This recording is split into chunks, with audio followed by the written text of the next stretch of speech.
Philippe. Bonjour Marie. Philippe, je t'ai fait un joli paperboard que j'aime beaucoup faire dans nos formations et qui nous parle de deux axes, qui nous montre deux axes dont nous avons besoin en tant qu'être humain. Veux-tu bien nous en dire plus, s'il te plaît? Alors oui, représenté sur le joli paperboard dont tu parles, deux axes. Un axe qui est l'axe horizontal, faire, avoir. Alors cet axe est très stimulé depuis, on peut dire depuis l'après-guerre, dans notre civilisation européenne et française, et aussi dans tout le côté civilisé, ce qu'on appelle le côté civilisé. On axe beaucoup, au fond, notre éducation sur cet axe faire pour avoir. Alors le chanteur l'a dit à un moment, il disait « Avoir de l'avoir plein nos armoires, on nous prend, faut pas déconner, pour des cons, alors qu'on est des foules sentimentales. » Ça veut dire que toute notre société, qui est une société d'argent, de bling-bling, faire pour avoir, entassé, au fond, ça ne sert pas à grand-chose et on s'en aperçoit à beaucoup d'endroits dans notre vie. Il est même possible de se faire avoir. Et le risque, c'est de se faire avoir. En même temps, tout est fait pour qu'on ne se pose pas de questions, pour qu'on ne prenne pas de recul.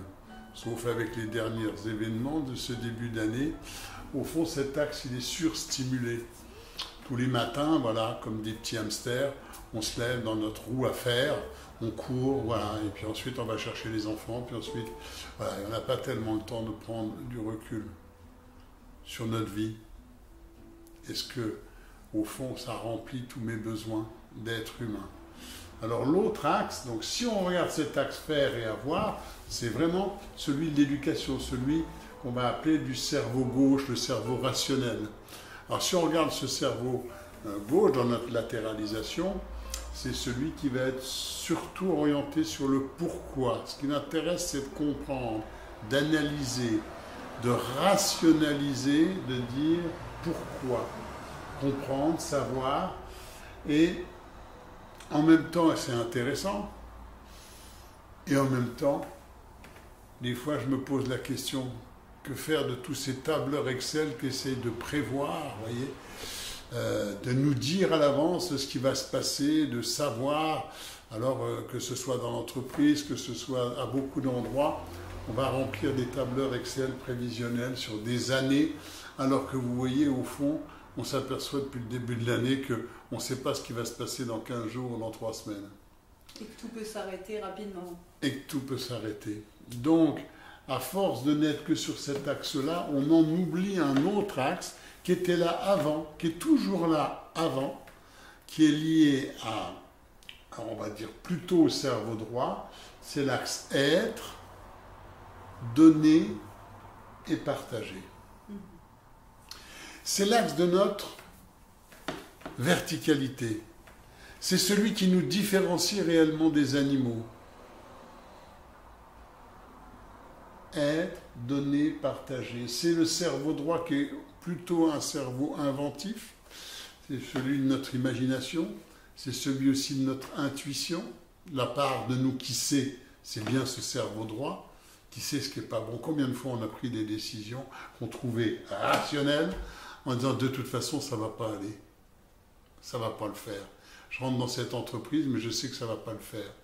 Voilà, je m'engage dans telle relation et je sais que ça ne va pas le faire. C'est-à-dire qu'il y a bien une part de nous qui essaye de rationaliser les choses et une autre, voilà, qui sait que c'est peut-être pas la meilleure solution. Donc c'est une part de nous qui est dans la perception, dans le savoir-être et plutôt dans notre cerveau émotionnel. Ce cerveau a une façon de regarder les choses différentes, d'une manière très globale, très holistique. Les enfants, quand ce cerveau fonctionne bien, on va trouver à l'école des enfants qui risquent d'être exclus parce qu'on va leur dire 17 plus 4 plus 22 plus 3 plus machin. Alors tous les petits garçons vont faire 17 plus 4 plus... Et puis il y a des enfants qui disent ça fait 43. Et là c'est foutu. Là. Là, le pauvre gosse, il va être soupçonné ou de tricher, voilà, ou d'avoir copié, ou d'avoir pris une calculatrice, parce que ce qu'on va lui demander à ce moment-là, ce n'est pas le résultat, c'est par quel truchement, comment tu es arrivé de là, 13 plus 4, ça fait combien, plus 6, plus machin. Et en même temps, lui, il a entendu, il a écouté ça de manière globale et il dit ça fait 43 et il ajuste. Alors, les gens qui ont un cerveau droit extrêmement développé vont souffrir énormément dans le système scolaire, jusqu'à arriver au bac plus 2, au bac plus 3, où là, on va s'apercevoir qu'on a besoin de ce genre de personnes. Donc, on a besoin des deux, on a besoin de nos deux cerveaux. Oui, je t'entendais dire, voilà, il y en a un qui est plus ou moins développé, on a besoin de ces deux axes aussi. Bien sûr, on a besoin des deux. Et peut-être que le travail de développement personnel va dans le sens de remettre de l'équilibre dans les deux, de trouver quelque chose qui soit juste. Je vais te raconter, je vais vous raconter une histoire, une anecdote intéressante, parce qu'elle illustre bien ces deux cerveaux et comment on peut faire évoluer les choses. J'ai depuis longtemps un ami qui travaille dans un CHU, qui est chirurgien. On peut dire que du côté rationnel, faire pour avoir, il manque de rien. Il a une villa splendide, il a une femme splendide, il a un chien splendide, il a une voiture splendide et un jardin splendide. Il a un boulot qui rapporte bien, il gagne bien et en même temps, cet ami que je connais depuis très longtemps, depuis quelque temps, j'avais l'impression qu'il se plaignait de plus en plus. Oui, le patron du CH n'a pas voulu m'acheter ceci, un truc, je ne sais pas quoi, technique. Les infirmières m'énervent, le système administratif m'énerve. Je l'entendais de plus en plus et se plaindre, voire même, ce qu'on pourrait reprocher à quelques-uns de nos collaborateurs quelquefois, de cracher un peu dans sa soupe. Et je trouvais qu'il était triste et terne et ce n'était pas l'ami que j'ai connu. Et en même temps, ce que je savais, c'est que si je voulais voir briller ses yeux, mais vraiment briller ses yeux, il suffisait que j'évoque avec lui les 2 années où, à la fin de ses études de chirurgien, il était parti en coopération.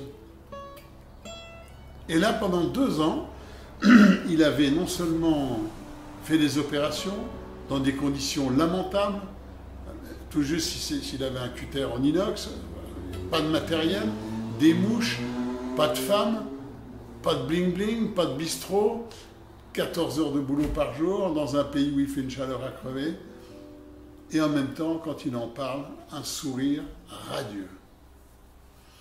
Alors, je lui fais la remarque. Je lui dis, tiens, c'est intéressant, parce que je te trouve quand même un petit peu aigri, de plus en plus à te plaindre et tout. Et en même temps, quand je te parle de ça, je trouve qu'il y a tout de suite quelque chose qui est lumineux dans ton visage.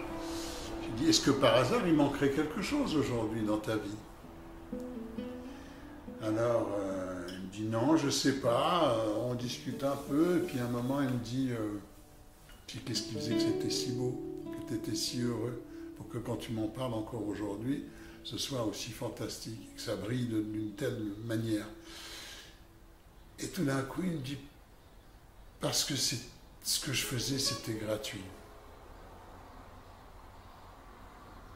Tout d'un coup, il redécouvre cet axe être, donner, partager. Ce que je faisais, c'était gratuit. J'y mettais une énergie terrible.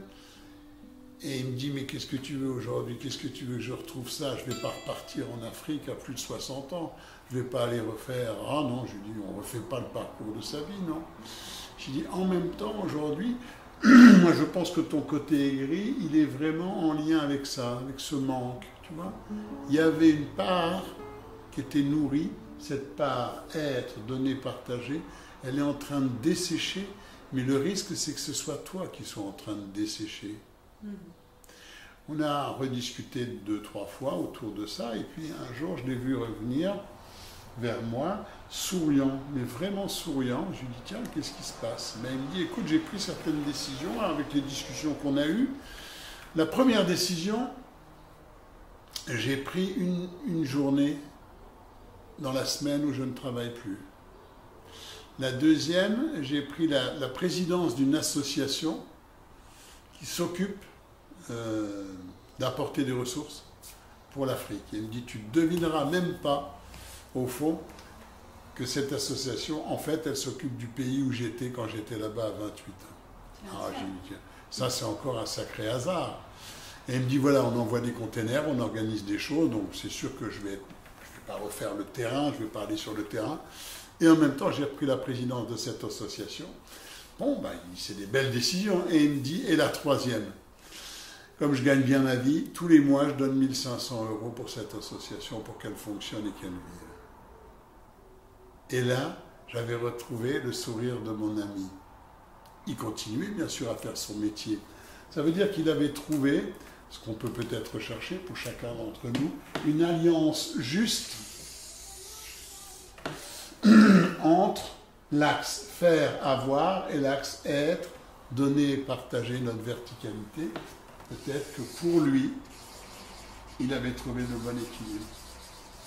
Donc, c'est pas la question est-ce que je suis dans le faire et avoir ou est-ce que je suis dans être, donner, partager, c'est comment je fais pour être dans les deux. Et de trouver un juste équilibre pour nourrir les deux parts de nous qui ont besoin d'être nourries. Voilà ce que j'avais comme petite idée pour illustrer, au fond, ce subtil mélange de l'être et de l'avoir. Donc, quand j'ai longtemps accompagné des jeunes créateurs d'entreprises, admettons, voilà, alors il y a ceux qui venaient avec, très rationnels, avec 4 ans, 5 ans de prévisionnel, avec uniquement des grilles de lecture techniques. Voilà, je sais lire un bilan, mais je leur disais, laisse tomber tout ça, pose-le, raconte-moi ton projet. Qu'est-ce qui est beau, qu'est-ce qui te fait kiffer dans cette histoire, comment tu as envie de développer ça. Et puis voilà, de temps en temps, j'avais l'inverse, c'est-à-dire j'avais des gens qui arrivaient, qui étaient un petit peu trop dans ben, je vais faire ceci, ça va être super, on va s'occuper de moutons dans le Larzac, et puis on fera des petits fromages qu'on ira vendre sur les marchés, et tout ça.